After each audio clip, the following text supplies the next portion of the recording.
we want to make sure that they're able to create their first impression of what this space provides, and we want to tell that narrative. And by doing so, we're able to put that right in front of people immediately. The other part is we want people to come in and be educated. We don't want them to come in to the buying process and feeling like that first discovery call is like a huge overload and overbearing amount of learning and trying to understand what we're trying to tell them.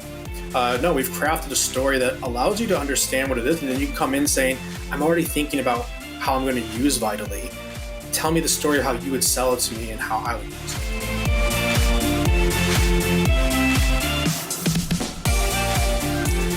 Everybody, welcome back to Product Marketing Life, the podcast where we sit down with everyday product marketers to talk life, career, and most importantly, product marketing.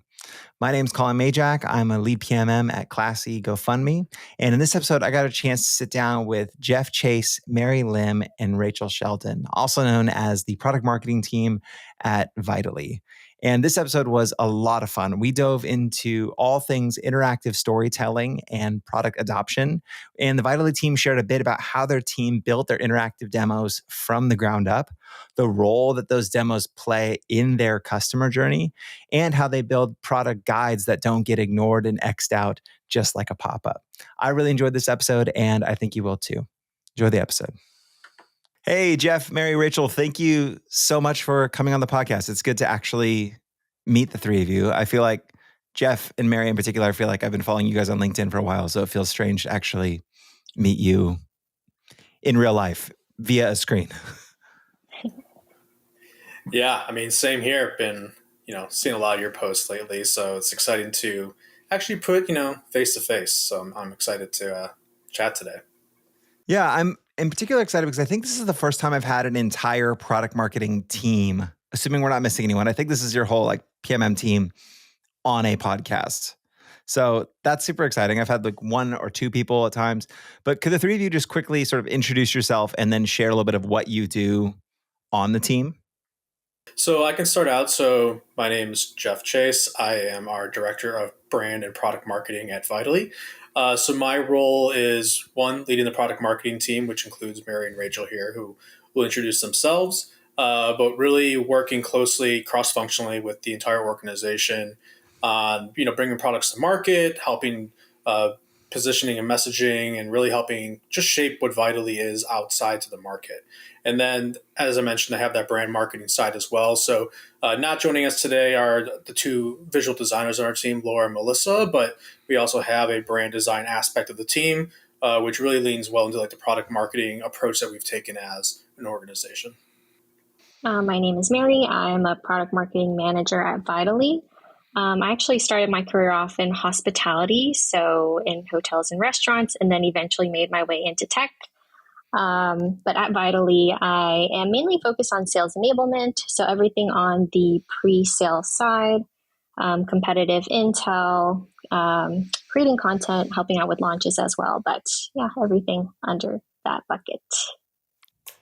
Hi, I'm Rachel Sheldon. I'm also a product marketing manager on the team, and I'm sort of Mary's post-sale counterpart. So everything having to do with product launches, customer enablement, customer education, working on internal enablement, so training our own team, that all kind of falls under my realm. I have a background in customer education specifically, so taking that skill set into this role in Vitally as well. Cool. Okay, Jeff, you hinted at this before we started the call, but I've never heard of a team splitting between pre-sales and post-sales. In that way, often you'll hear inbound, outbound PMM, or by function, or by product. I feel like that's by product is the most typical part that I see. And Rachel, you hinted at it with your background, but I'm wondering what led you to split the team that way? Yeah, it's definitely a unique way that we've approached it. I think one potential reason for what leans into it is the nature of the product that we sell. So Vitally is a customer success platform. So we really want to be able to relate closely back to our key persona. And so what Rachel on her side, which she does a lot of work on, is one, really understanding who our customers are, but also really understanding who our team is. And, that's a lot of work to be able to kind of underdo under one person. But the other thing that's really interesting to me is that the perspectives of the persona and the buyer and the end user is very different in the pre-sales and the post-sales stages. And you're talking to two very different people. And so when I thought about taking this approach, what I really wanted to do was have one person that's super obsessed with what is it like to be, a prospect to Vitally, and like, understanding what the competitors are and understanding, the pain points and the frustrations that they're going through. And then having another person that's obsessed with, what am I doing as a customer of Vitally, and like, how do I use the product and how do I get the most out of it? Because the perspectives that you go through in those two different stages are very different. You're not, after you've kind of bought a product, yes, sometimes you do revisit and start looking at competitors or start to look through your pain points again. But typically you've moved into a new stage where you're going to adoption and you're really trying to get the most out of this product, this experience. And you're kind of taking this next stage in the customer journey to where you'll be growing and continue to grow from there. Cool. Mary, I feel like I've heard folks draw the connection between hospitality and the onboarding experience of like, hey, you finally came in our door, so to speak, of purchase, and now we're going to walk you through. I'm curious, do you feel like you see dots connecting between that experience and what you're now doing with that focus on pre-sales and thinking about the buying process as well? I think so. I think there's definitely similarities between like providing a good customer experience, which is what you're always trying to do, whether you're at a hotel or at a restaurant, like that's the main driver. And then also just like setting processes in place as well. Like it's important to standardize things. So there's definitely like a lot of crossover from hospitality to onboarding. And then Rachel, you said your background was customer marketing, yeah?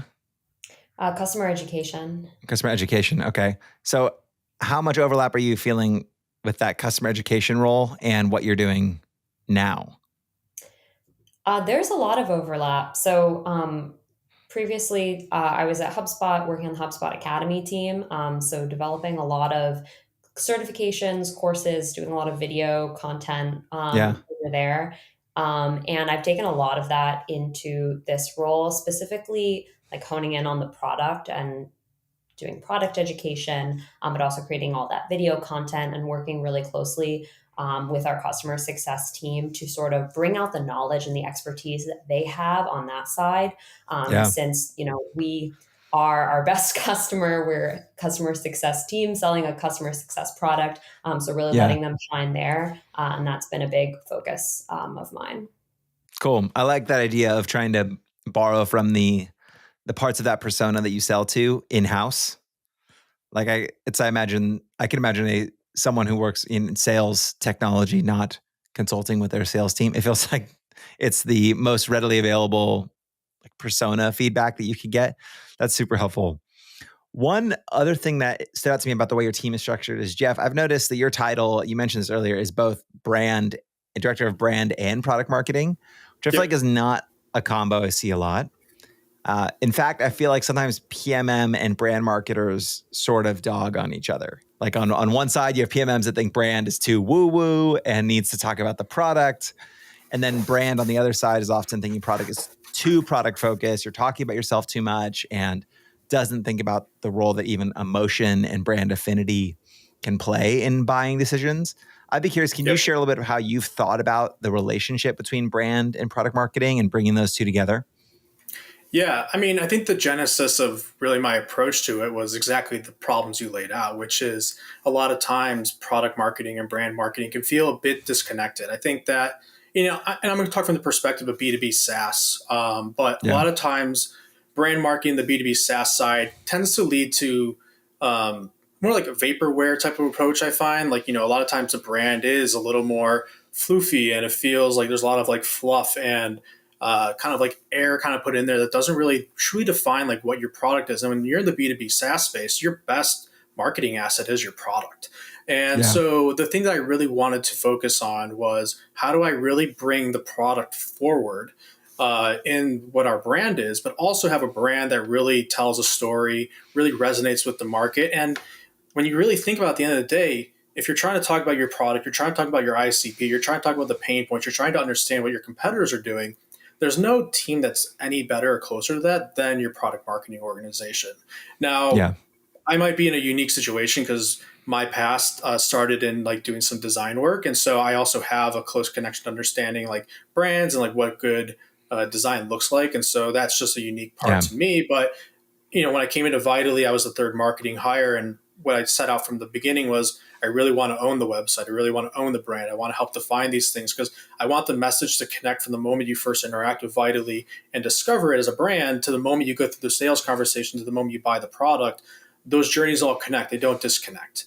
Yeah. And so that was really important to me when I was kind of really putting this together. And it's worked out really well. And as I mentioned earlier, like we have two more additional members on my team, Laura and Melissa, who are our visual designers, and they're almost extensions of our product marketing team. They really understand the product well. They understand the personas well. Yeah. They're taking in requests from us, and they're able to go right off of that because they're already connected within the product marketing organization, and we really keep them well versed in what we're doing. And it's allowed our brand, I believe, to really differentiate and stand out in what can be a somewhat crowded market. And it's something that we'll continue to build on. And I think a lot of things we'll talk about today, from product tours to positioning and messaging, interactive experiences, has really allowed us to really blend that brand experience with the product and messaging experience that I think is really essential Yeah. to communicate your value back to customers. As you talked about that, I had this realization about my own experience working with brands. So I do not have design chops or design background. And so God bless people who do, because I need those people.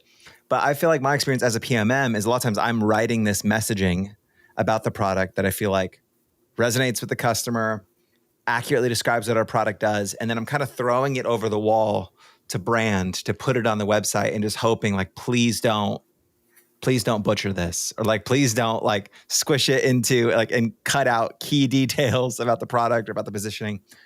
And so feeling that experience over and over again, like anytime I create messaging, I'm hoping it like survives that jump. It Yep. makes a lot of sense then to think about it as that whole experience of like someone experiences us through our product and through our entire digital footprint, and to bring coherency across that, to have those kind of report up. That makes a ton of sense to me. But something you hinted at was that you guys have leaned heavily into kind of interactive storytelling and product tours and trying to bring the product forward. And that's been the main that's what you've taken on as one of your main jobs. And that's one of the reasons I wanted to have all of you on. Is we'll come back to customers in a moment, but for now, I just want to think about the prospect journey.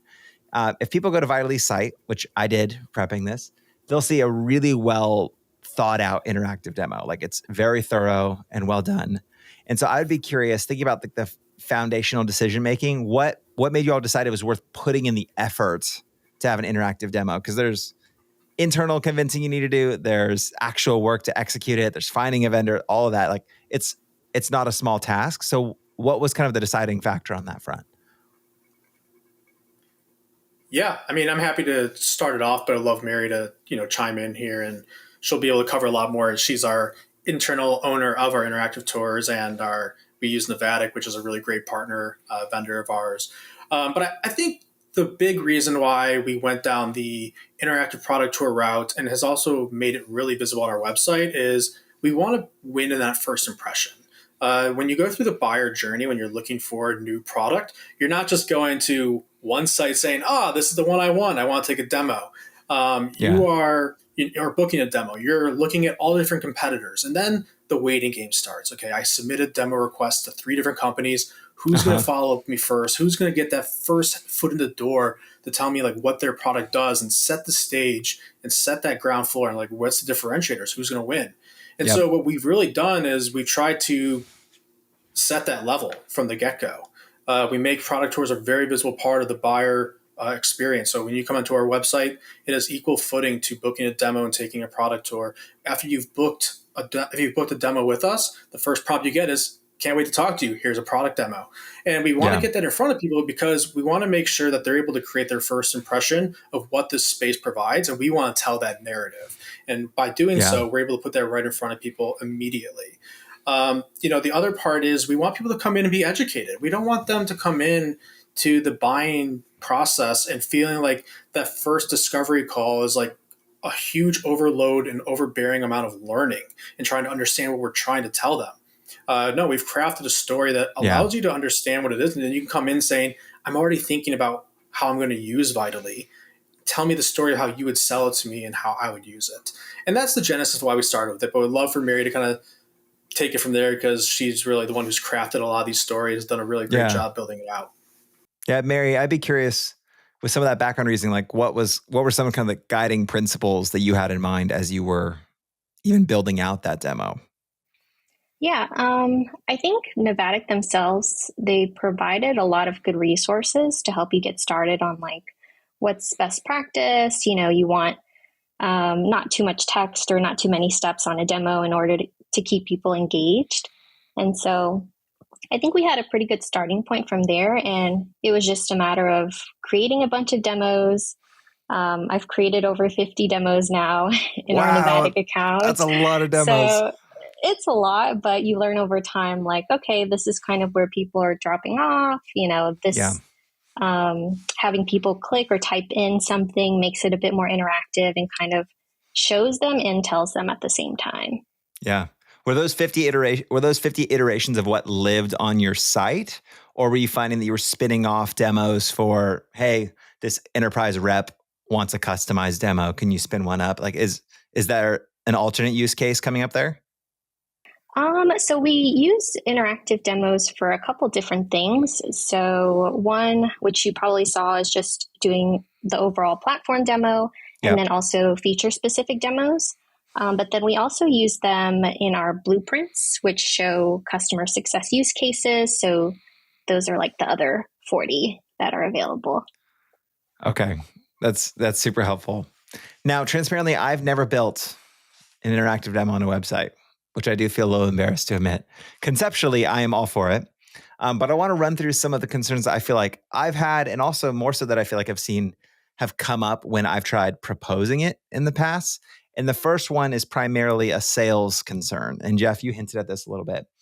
I've encountered sales leaders who don't want to provide a demo on the site, or Jeff would push back on that idea of like sending the demo after someone has booked to talk to a rep, because they're afraid it would actually decrease how many prospects get on a call with reps. It's almost like there's this fear, like you're giving away all the goods, so why would they talk to us, sort of thing.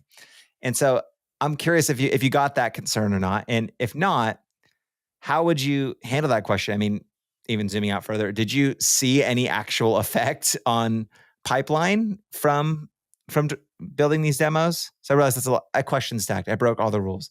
But have you encountered that objection first off? We did not get the objection. Our team was super excited about the prospect of having something that they can share with the customers. When we originally started with, though, it was more of like, hey, like, we've already started talking to you. Here's a demo of like some certain features. Like, we didn't jump like 2 feet in, like we're putting like product tours on our website like right away. Yeah. We first really wanted to understand like what customers' feedback and thoughts were. And the feedback right away from the sales team was that their prospects loved it. They're like, this is really great. Like, cool. Thank you for these resources. I'm going to share them with the other people on my team who were not able to attend the calls today. So for us, it was really helpful to see that right away, because we got buy-in almost immediately. I mean, the other concern that you lead to, which is like, you're afraid you're giving away too much, or, you might not be able to make the sales pitch. I think that really depends on how good your product tour is. I mean, if you make a compelling enough product tour to really sell a good story and value of your product, they're not going to say, I don't want the demo. They're going to want to move forward with the conversation with you. And that goes back to what I was mentioning earlier, which is like setting the stage, setting the foundation of like, what's that, bottom floor expectation of what I'm looking for in this platform. And you're able to really take advantage of that. If you're starting to see those numbers decrease, like you're seeing a lot of people take product tours, but product demo requests are going down, well, then there's certainly a drop off there where you're not communicating that value. Maybe something's too complex, and you're seeing like a big loss there. Now you've hurt yourself. And maybe at that point you need to revisit your tours, you need to revisit your product. Like, it's not sure like where that problem lies. But we saw a really high increase in people taking these tours, both gated and ungated versions.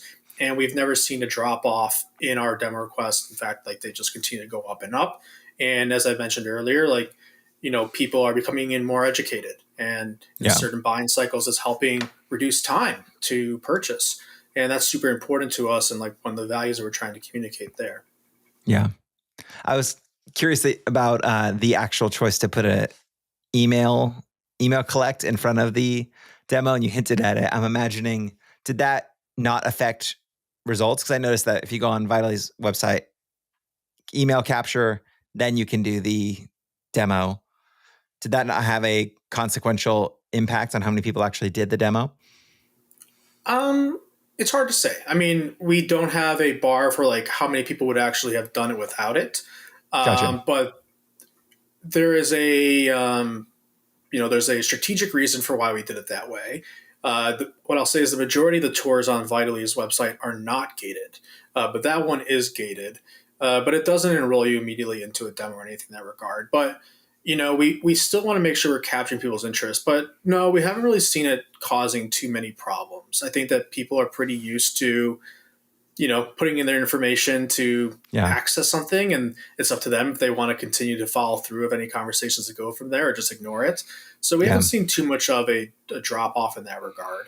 But certainly when you do an ungated approach, there will be higher like traffic to it. But also, in my rough understanding of like what I've seen from the metrics, when it is gated, you have a little more intent. And so we do see people going further into those demos and getting more information. So there's a trade-off in that regard too. Yeah. As someone who's not your ICP, I was thinking about that gate and thinking like, oh, do I want to insert my email here? Someone on the other side's going to throw out my email as I'm someone who's not qualified at all. Like I thought, but again, I'm not your ICP. So that makes sense for someone who's high intent to like, that's a negligible amount of friction. Mary, I'd be curious about your thoughts. So one of my favorite things in the demo was there was this little call out about hubs early on. And the demo explains that feature saying, quote, hubs are unique to Vitally. And then goes on to explain what the feature does. And listeners don't even need to understand the feature. But what I appreciated was this subtle positioning take in there, where it's this little nod to, hey, only we do this. Like this is a Vitally thing, as opposed to any of your competitors. It reminds me of something that a salesperson would do in a demo, where they would introduce a feature and then say, hey, as we're selling this is something that only we do, just to be aware of. Was that sort of intentional to have sort of this? Did you start seeing that demo as an opportunity to sort of pitch to those who were using the demo? Was that kind of on your mind, or just come out naturally? I think half and half. So whenever we did release hubs, it was definitely a differentiator for us. And it still is for Vitally compared to the other customer success platforms on the market. But I think as I was writing, it just kind of like, as I was describing the feature, it kind of just came out. So naturally was just, naturally was just there. So yeah, I appreciate that you recognize that though, Collin.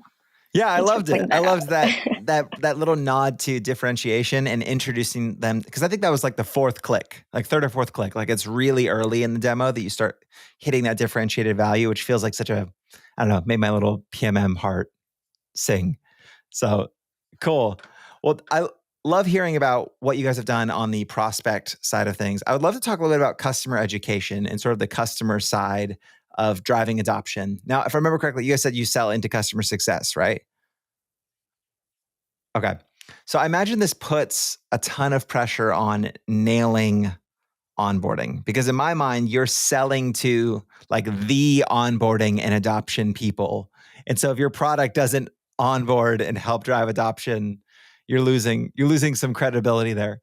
And so I would be curious what your process was. Rachel, I think this was in your sort of court for starting to think about that initial onboarding experience when someone has crossed the sales line and is actually getting into the product for the first time. Yeah, that's definitely a great question. I mean, I have to give credit where credit is due here. We have an incredible CS team that does an amazing job of onboarding our customers. We have amazing solutions architects who implement our customers and take them through the process. And like you said, nailing that experience is really, really important to us. So that is obviously the first kind of experience that people have with our product is directly being guided through by our team. That being said, we also want to make sure we're incorporating sort of these more touchless experiences into the product for people when they might log in without their solutions architect for the first time. We want to make sure they're having a good experience. So Yeah. we've done a few things in that regard. We worked with the product team, going back to hubs for a second that Mary was just talking about, to have sort of initial like getting started hubs for people. When they come in, they can see some nice educational copy and some resources in there that sort of guide them through, hey, this is the core of your Vitally experience. These are hubs. This is how you're going to use them, and build them out for your team. So things like that, working closely with the product team to build in those experiences, and also using our in-app tour tool. So we use Yeah. Chameleon for in-app like embedded experiences and pop-ups and things like that. And we lean really heavily on that for all kind of customer education and product adoption needs.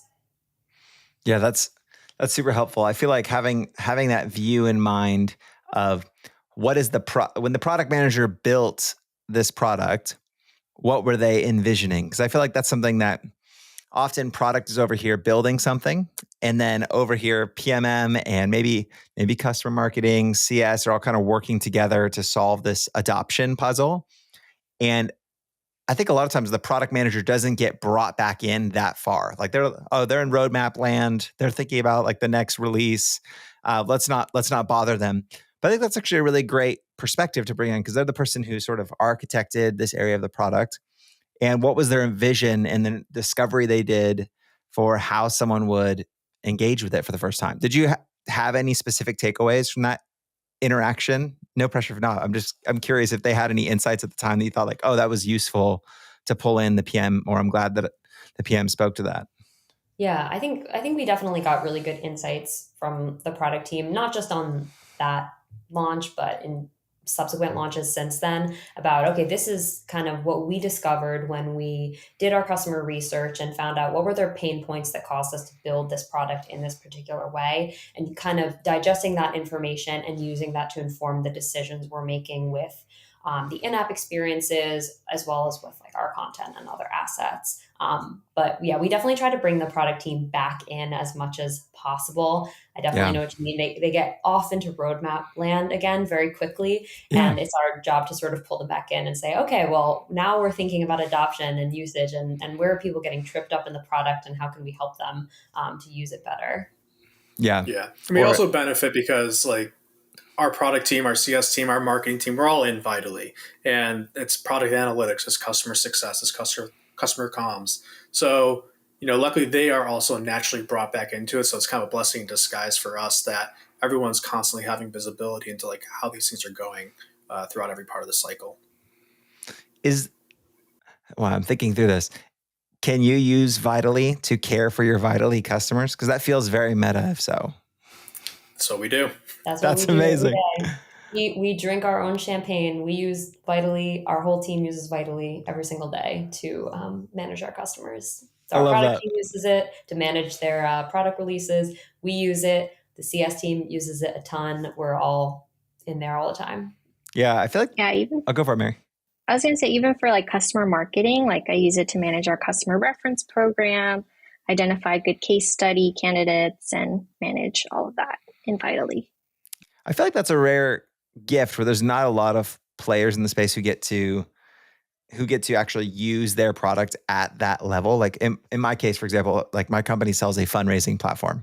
I am not a nonprofit fundraiser. So I don't get the native experience of using the product and then getting to bring that back to how I write about it or how we position or that sort of thing. So that feels like a really unique gift. Now, something I've noticed both as a product marketer and as someone who just uses digital products is that a lot of the in-app tours and even onboarding tactics are kind of the same couple tactics on repeat. So you get banners, pop-ups, maybe a little pulse if you're fancy, modals, tooltips, a checklist at the top. And for a long time, when you got a digital product and logged in for the first time, you were sort of just dumped right into the thing, and there was no heads up and no guidance. And so initially, when companies started rolling out these in-app tours, it really stood out because it was going from no instruction to instruction. Like that was like a night and day difference.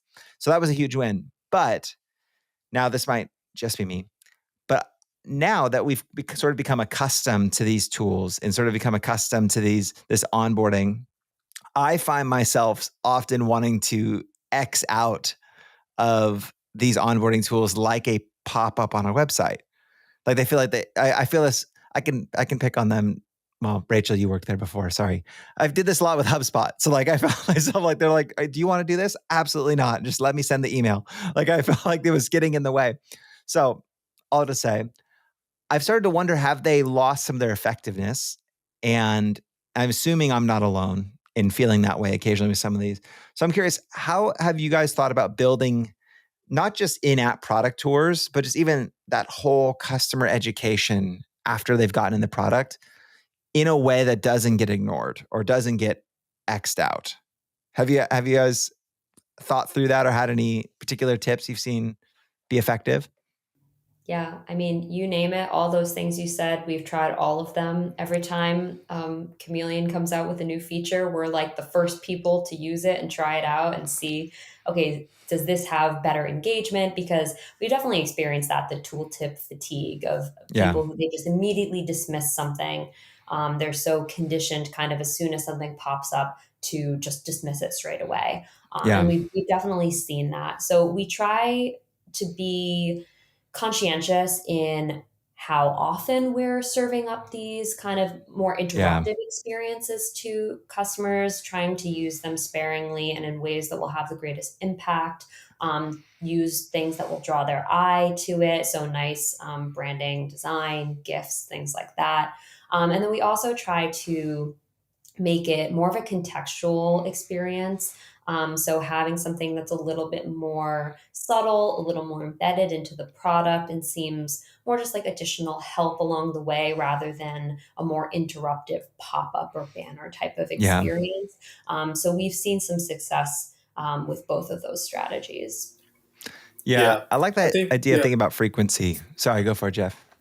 Oh yeah, I was, and this might lead into what you're going to say of frequency here, but I think one of the things that's been really unique for us, and Chameleon is the first platform we're using for these interactive tours, but we use segmentation like very strongly, and so we're not just like blasting things to everyone. We're actually dialing into the audience based on what they haven't done, what are they using, who are they, what's their role, and so we might have an alert that goes out that maybe only goes to 20% of our audience because that's who contextually needs it. We might do something that goes to Yeah. everyone. And so we're also being conscientious in that way where it's like, we're just not like blasting everything to everyone, which I think can sometimes Yeah. happen when you take a more generalized approach to these things. But Rachel's done a really great job of like really working closely with product and CS, understanding where are the gaps, what are the problems, and then the fact that we have so much visibility into our product usage and who our customers are, we're able to really dial it in, and that allows us to really deliver these really unique experiences that are, as Rachel mentioned, contextual, and has led to really high click through rates for us. It's not perfect. We're not, not every Yeah. single time is 100%. We do have some tours that end up being duds, but we learn from those. But it really allows us to kind of reduce that margin of what I would call error and annoyance. And it really allows us to Yeah. use this tool to our advantage for the customer lifecycle. But yeah, sorry, what were you going to say there, Colin? No, that's super helpful. The note about segmentation, I see how segmentation could naturally lead its way to doing less, right? Like at the end of the day, segmentation is contact less people or just contact the right people. And I feel like a lot of times my experience as an end user is it feels like I'm just getting spammed with tooltips. So you get to this point where it's like, I'm so accustomed to this not being that relevant to me that I'm going to ignore it. And so I like that idea of trying to think really practically about which specific segment of our customers needs to be addressed with this specific tip or this specific next step. Are you all thinking about that way back here when you're thinking about like go to market strategy and thinking like, all right, I'm seeing that we're launching tool X, for example. It's this tool. And we want to really we want to really promote it in product to customers who have used this part of our product before, have used this product 3 times or more. Like, are you guys thinking about that way back here? Or is it more like product is launched and now downstream, you're starting to come up with those segments? I would love to just peel back the curtain on how you're thinking about that segmentation. I think we try to incorporate it pretty early on, especially if we're launching something that has like a natural counterpart that's already in the product. So, say we're launching an enhancement to our surveys feature. We want to think about, okay, how can we get this in front of people who've maybe already published a survey, and this is going to help enable them to do XYZ with that survey that they've already published. So Yeah. we're definitely thinking about that, incorporating it earlier into the kind of product launch cycle. Yeah. Yeah. And to answer your question, Colin, I think both. We're as Rachel mentioned, we're getting in very early on, and that's where we're basically in our assumption stage. And there, like that's our hypothesis. We're going to see what happens. But a Yeah. lot of the experiences we're launching, that's for just like the users on day 0. But what about the users on day 30, day 60, day 90? We have to continue to iterate. If it didn't work, if the messaging didn't resonate, we don't just say, okay, it's done. Like we have to continue to update those things and change them. Has other aspects that are related to have changed as well. So we're also constantly iterating and like trying to improve those things, because we try to do things that live for a bit of time inside the product as well. So it's a bit of both. But I think, and this goes back to like earlier on when we were talking about the split in the team, Rachel's able to really embed herself with product and customer success and our customers and get obsessive over it, so then she can really understand those things early on in the process versus juggling a bunch of other things to having to be reactive. And the same thing goes on the sales enablement side for Mary with like building interactive product tours. Like we're able to obsess over these things, and so we're able to spend that time premeditating over like what should we do, and then learning and understanding and building from there. Yeah. The thread that I'm hearing most consistently is that it seems like there's a lot of moments where you all have to make decisions, not just about what you are guiding your customers towards, but what you are not guiding your customers towards. And I think when you're a product marketer, you're hearing from the PMM and you're hearing from the engineers, and whatever feature they've shipped is the feature that is in their mind number one. And so you have to almost like zoom out and have this big picture view of, all right, if someone is only 30 days into our product, they don't actually need to know about, like, they don't need to get this as their primary CTA right now. Like, we still want them to focus on these foundations. Or, this is something that actually, no, it does need to go to everyone. This is big enough an innovation that it needs to go to everyone. But that constant saying yes and no, so you can put the right next step in front of your customers, seems to be kind of like the through line in terms of how you're thinking about that customer education and onboarding journey. Now, when I think about the spectrum of being product led, there's full PLG. We think of Canvas and ClickUps and that sort of thing. And then there's a fully sales led org. But I think most of us are companies that are striving to be more product led, but are always going to have to incorporate and work with a sales led org, or sales team rather.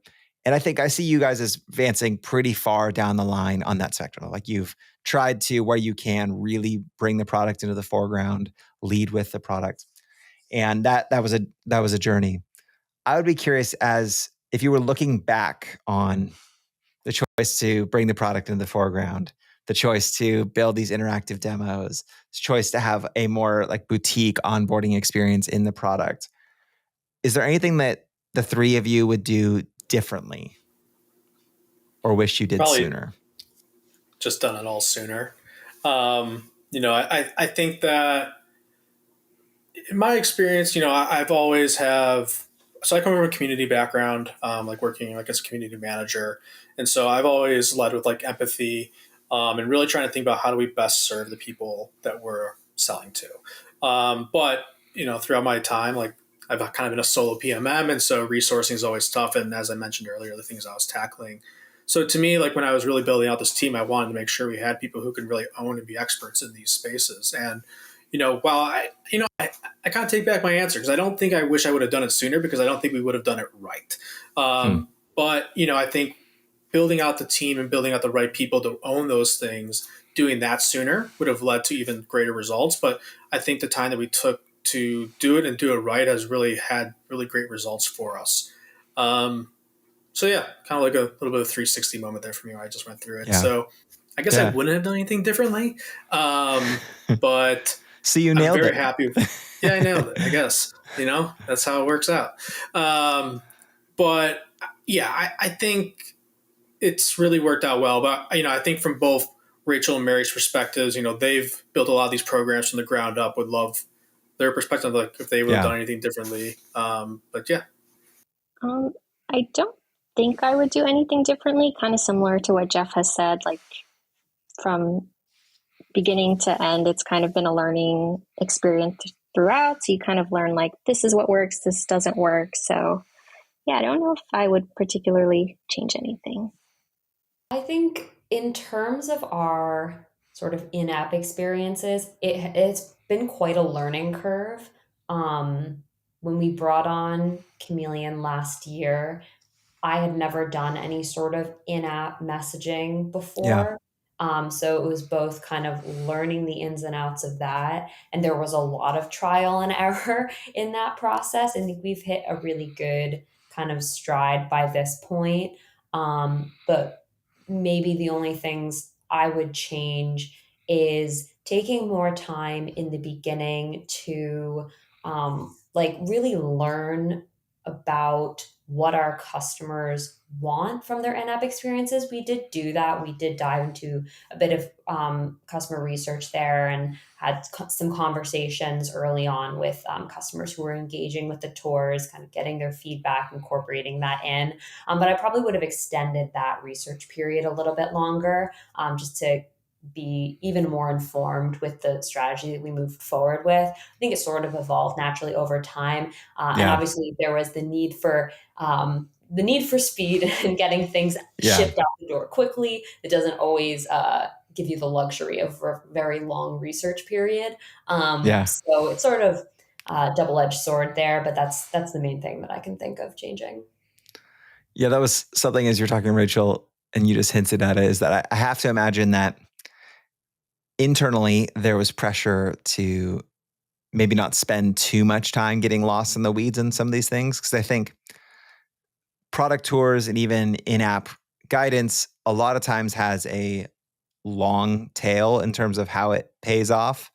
And it's like, oh, we did this thing and we saw 20 demos get booked that day, or influence close one exactly in this way. There's almost this need to trust that, hey, this is positively impacting the buying journey, and we're seeing how this is going to translate into adoption and decreased churn and overall NPS scores and all of that. So I admire the amount of, because I see all the stuff and see that feels like it had to have taken a tremendous amount of time, and I just respect that time investment that went into it. And I have to imagine there was a lot of outside pressure to maybe do it and get it done fast and not spend too much time. Like, you have to just ship it and see what happens rather than try to get it perfect. So, well, guys, thank you so much. This was such a treat. Thank you for making the time. If people want to keep up with you and what you're up to at Vitally, where can they find the three of you? Jeff, you want to go first? Yeah. LinkedIn. I think my URL is in/JeffChase1. So if you want to find me, There you that's go. literally my URL on LinkedIn. That's pretty much it for my socials. But you can follow, a lot of the work that we're doing as a team also through the Vitally handle. That's where if you're interested in customer success, and we alluded to in this call today too. Like, we're a product marketing team using Vitally. It's a customer success platform, but it can also be leveraged as a customer data platform. We're working very closely with a lot of marketing teams and other adjacent teams, showing them how we're using it, which is really useful as you're kind of building that collaboration that product marketing teams generally do have with other teams across the organization. So Yeah. if you want to see some of those insights from us and how the product's evolving, follow us over there. But also the three of us share a lot of the things that we're sharing in the space, whether it's what Vital is doing or what we're doing from a product marketing perspective. Cool. Mary, Rachel, same thing. Sounds like LinkedIn and Vitally. LinkedIn is the way. Yep. LinkedIn. Yeah. I'm not as active as the two of them, which much to my dismay, but LinkedIn is the place. We will try to nudge you to become more active. I probably spend too much time on there, so don't take my influence. Clearly, you're focusing on your work and actually getting the work done. So that's great. Well, thank you again, guys. So great to meet the three of you. We'll chat soon. Thanks, Collin. Yeah, thanks so much, Collin. Nice meeting you. For everyone still tuned in, thanks so much for listening. And if you enjoyed the podcast, please help us spread the word to other product marketers.